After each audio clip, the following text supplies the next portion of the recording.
Sharing. Oke. Bismillahirrahmanirrahim. Assalamualaikum warahmatullahi wabarakatuh.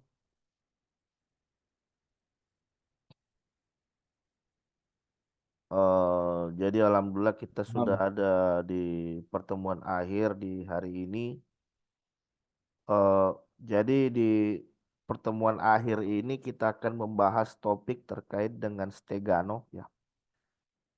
Jadi steganografi ya.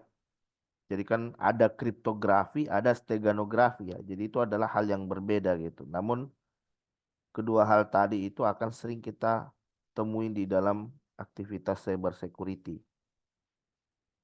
Nah, jadi Stegano ini berbeda dengan kripto ya, kriptografi. Kalau kriptografi itu kan artinya eh, menyamarkan suatu pesan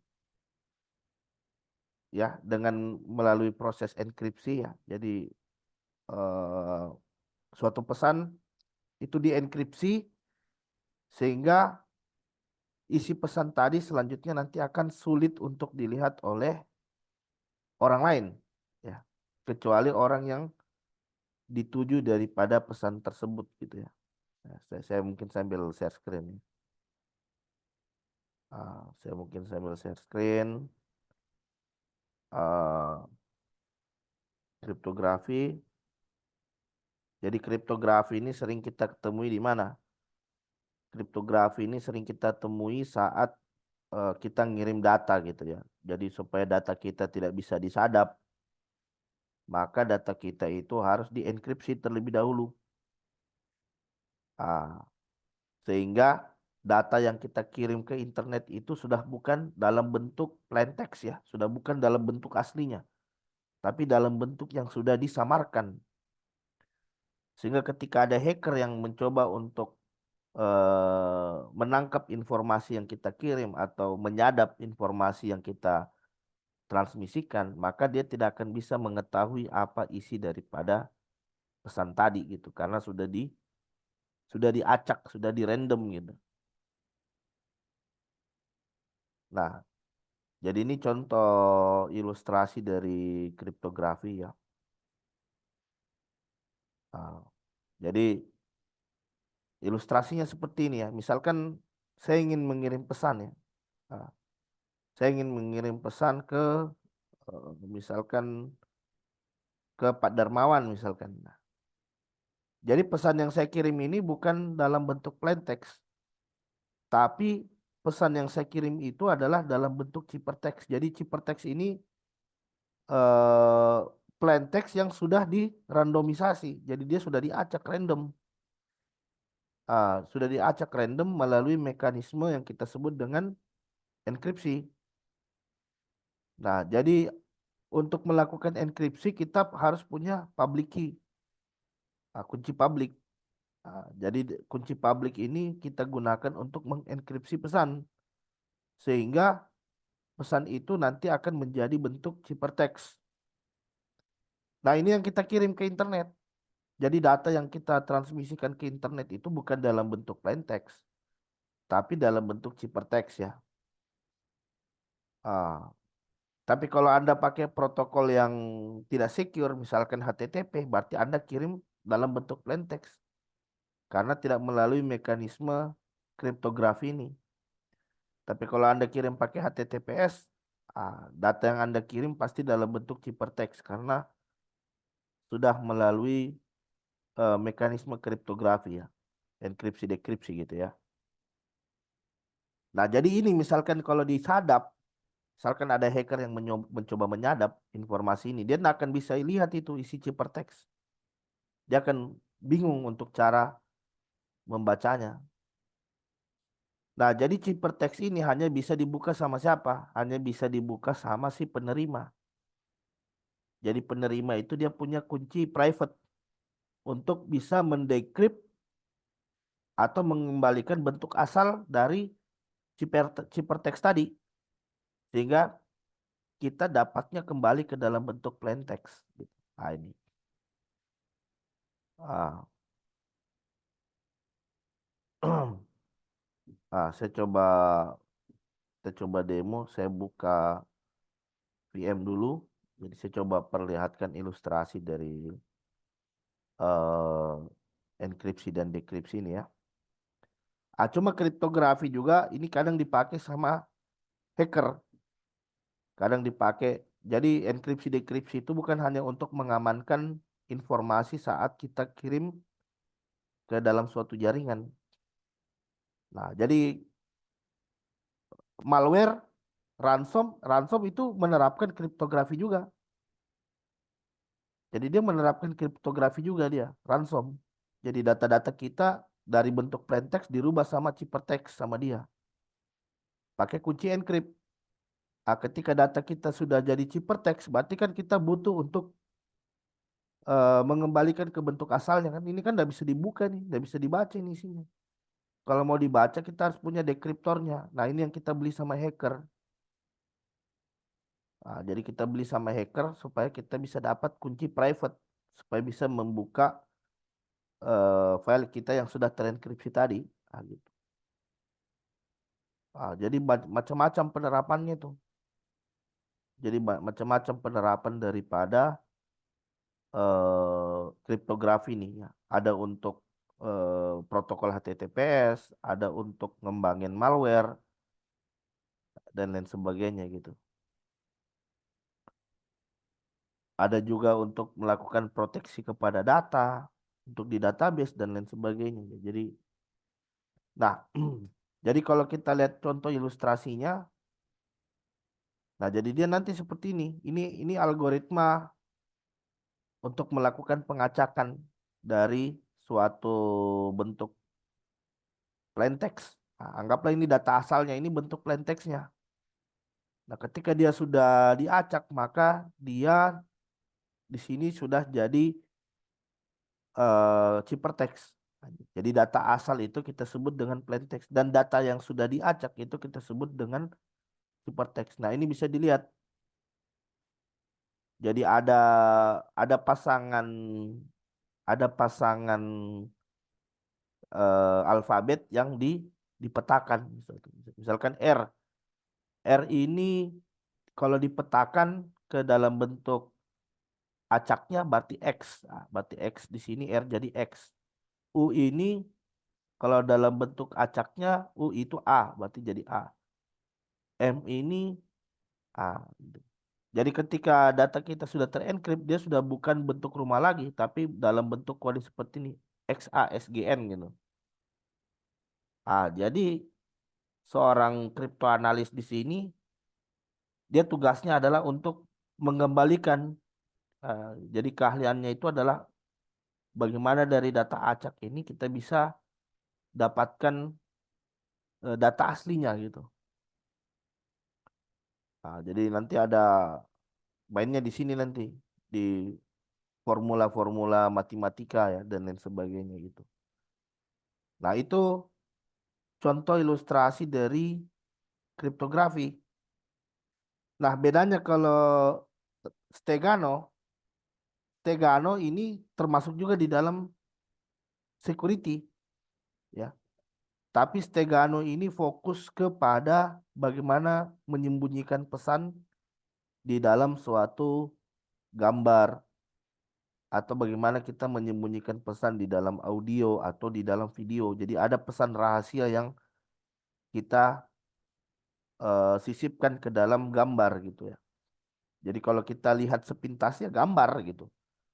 Tapi ternyata isi di dalamnya itu adalah berupa suatu teks ya, berupa suatu string di sana ya.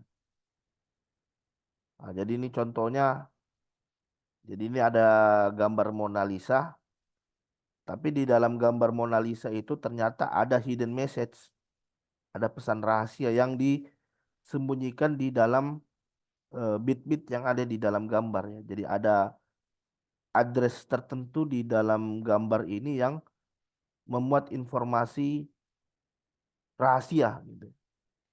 Jadi kadang ini dikombinasi nih antara kriptografi dan Stegano. Kadang kita sudah encrypt plain textnya, terus kan jadi ciphertext gitu ya. Kemudian ciphertextnya disembunyikan lagi di dalam gambar supaya lebih aman lagi pesannya gitu.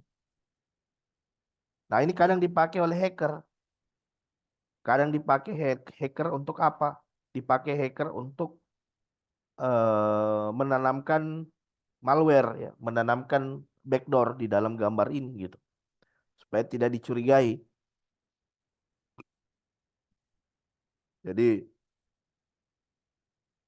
misalkan kita ada apa kemarin demo vulnerability upload ya, ada celah di halaman, ada celah di fungsi upload yang ada di dalam suatu web. Misalkan dia hanya menerima format gambar saja, dia hanya menerima format gambar. Nah, gambar itu nanti kita bisa manfaatkan. Nah, jadi kan kalau skrip-skrip itu pasti tertolak ya. Jadi kita akali. Karena dia hanya menerima file dalam bentuk gambar, berarti kita bisa sisipkan ke dalam gambar itu backdoor kita atau skrip kita gitu. Nah, ini. Nah, jadi ini contoh.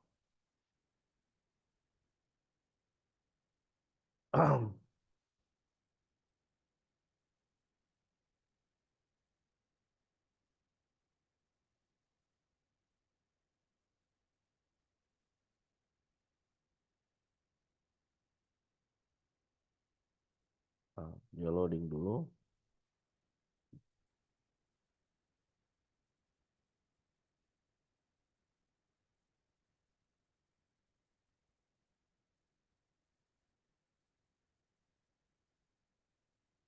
Nah,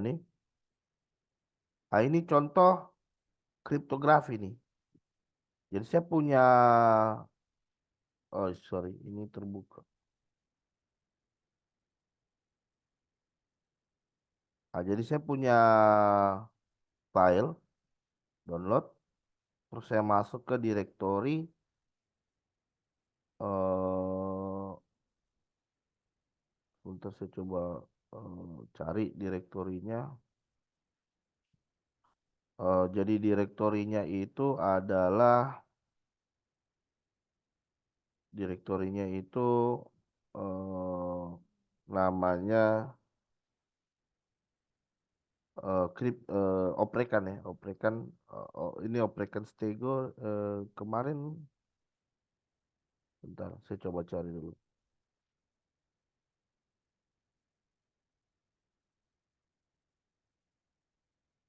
Ah, di latihan cracking, sorry.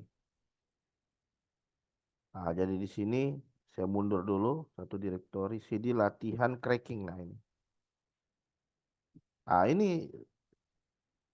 ini os ls kali CD latihan cracking. Nah, ini clear.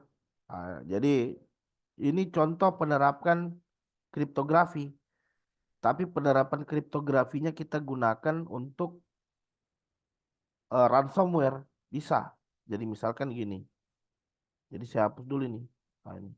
Jadi kalau sempat lihat beberapa demo YouTube saya, jadi kan, jadi intinya kriptografi itu punya dua file. Ada file dekriptor sama file enkriptor. Nah, kalau file encryptnya itu untuk merubah bentuk plain text ke bentuk ciphertext.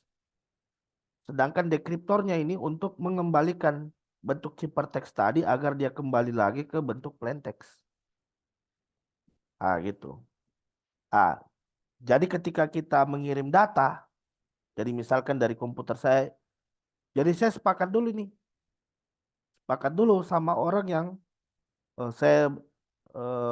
saya sepakat untuk berkomunikasi. Jadi saya kirimin dulu dia file ini.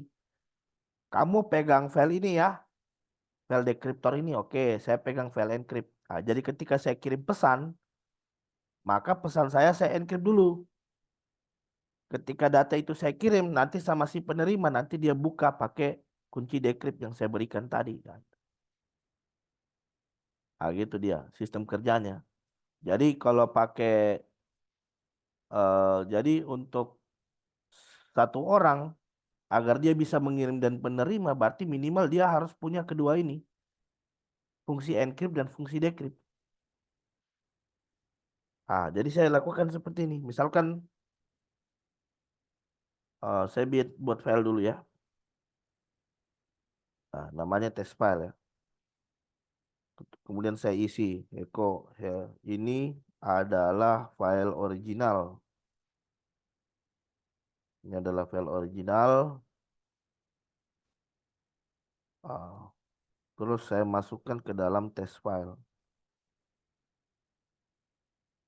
Ah, jadi ketika saya lihat isinya, wah, kok ini bisa 10, tinggal 10. Ini kacau ini, aduh, zoomnya. Oke, jadi kita bisa begini. Ini kan dalam bentuk plain text-nya ya. Ini dalam bentuk plain text-nya. Nah, ketika kita encrypt, saya pakai Python, encrypt.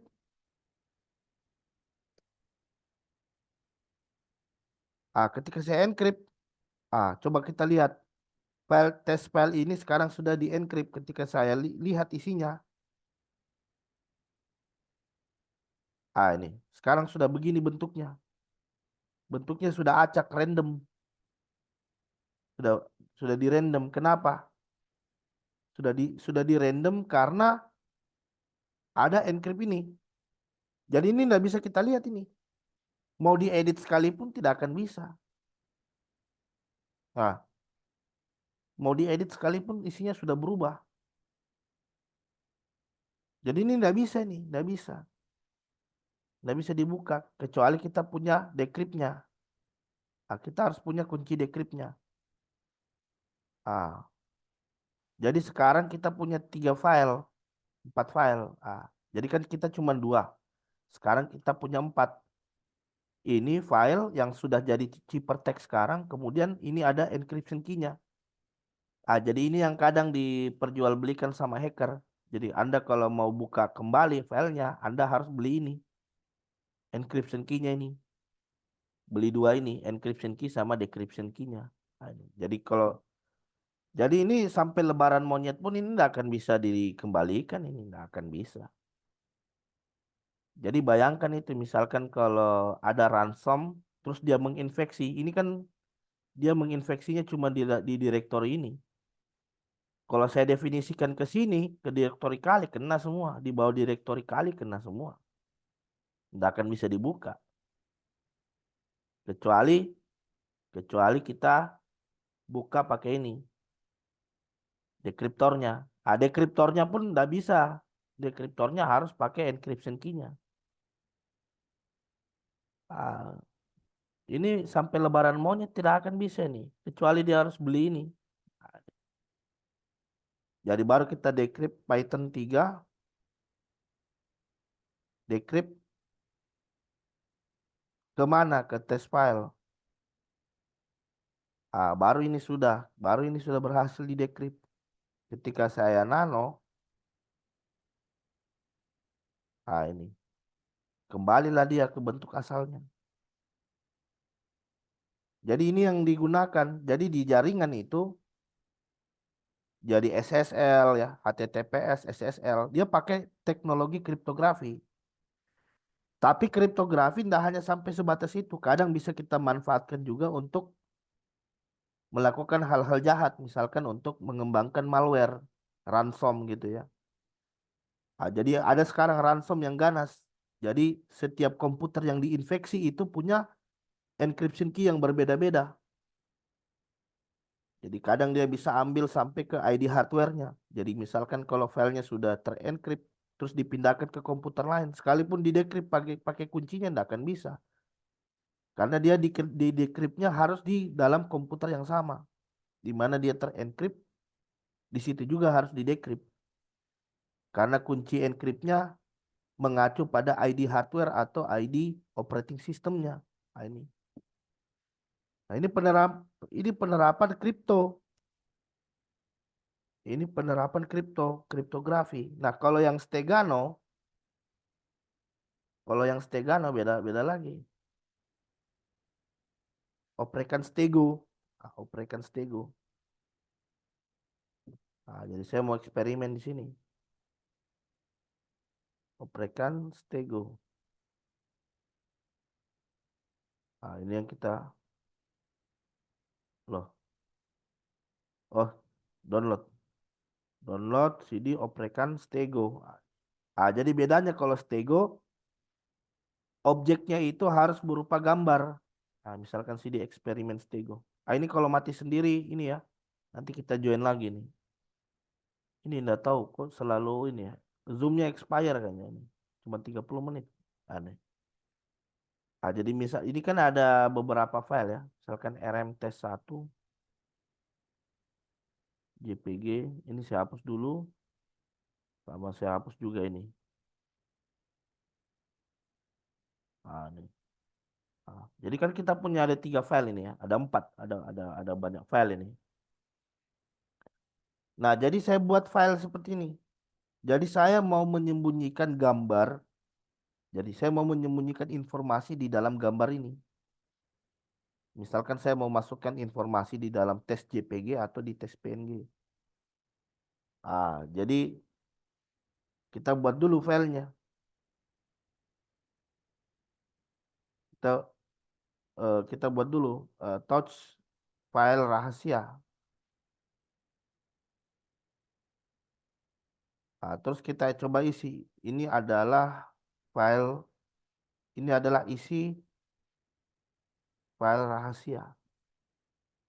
Kita masukkan ke mana? Ke file rahasia.txt. Nah, ini kan ada file rahasia sekarang. Jika saya lihat cat file rahasia, ah, cat file rahasia. Nah, ini adalah file rahasia. Nah, jadi file ini saya mau sembunyikan ke dalam gambar.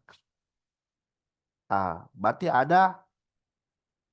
kita butuh suatu perintah untuk menyembunyikan file ini di dalam gambar tanpa jadi Stegano itu adalah sebuah seni di mana kita menyembunyikan dalam pesan di dalam gambar tanpa merusak gambarnya itu sendiri gitu kan. Jadi kadang kan kalau kita masukin pesan ke dalam gambar, gambarnya jadi rusak gitu kan. Karena ada bit-bit yang menjadi rusak dari aktivitas kita gitu ya. Jadi ada tools yang namanya stack hit. Stack hit. Kemudian saya mau sembunyikan. Misalkan dalam hal ini filenya adalah tes JPG. Ah, tes JPG. Terus mau saya sembunyikan di mana? EF. Saya mau sembunyikan. Saya mau masukkan ke dalamnya itu adalah file rahasia. Enter. Oh, sebentar. Take hit. Oh, seperti ini. Take hit. Take hit. Min CF. Oh, history. Take hit.